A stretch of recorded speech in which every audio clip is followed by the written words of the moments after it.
ہمارا جو سوالات کا سلسلہ ہے یہ خیر سے دھڑا دھڑ جا بھی رہا ہے، اور بہت سارے لوگ بڑے عجیب و غریب باتیں بھی کرتے ہیں کہ آپ مہربانی کریں جی اور اسی سلسلے کو زیادہ سے زیادہ بحال رکھیں۔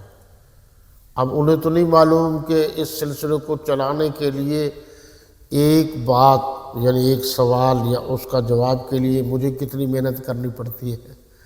یہ کوئی گھر بیٹھے تو چیزیں نہیں مل جاتی۔ سوال نمبر 1 ہے جی، چلو پہلے یہ دیکھ لیجئے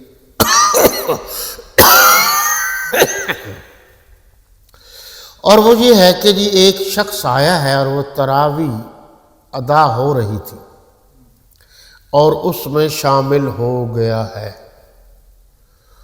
تو پہلے اس کے لیے لازم ہے کہ وہ فرض نماز جو ہے وہ پوری کرے، یعنی 4 فرض جو پڑھے جا چکے ہیں اور 2 سنتیں وہ پوری کرے، اس کے بعد وہ تراویح میں شامل ہو جائے۔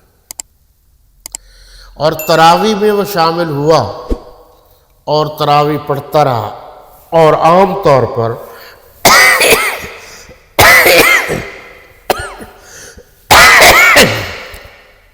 دیہاتوں میں نے دیکھا ہے کہ جب آدمی تراویح پڑھتا ہے تو پھر اس کے بعد وتر کی نماز ہوتی ہے۔ ہمارے ہاں تو سب سے آخر میں ہوتی ہے جماعت کے ساتھ، رمضان شریف میں صرف 3 رکعت ہوتی ہیں، تو وہ وتر چھوڑ دیتے ہیں، اور وہ جو باقی تراویح ہے مثال کے طور پر 12 پڑھ چکا ہے اور باقی 8 ہیں، تو پہلے 8 پڑھتا ہے تراویح پھر باقی وتر پڑھتا ہے۔ یہ غلط ہے۔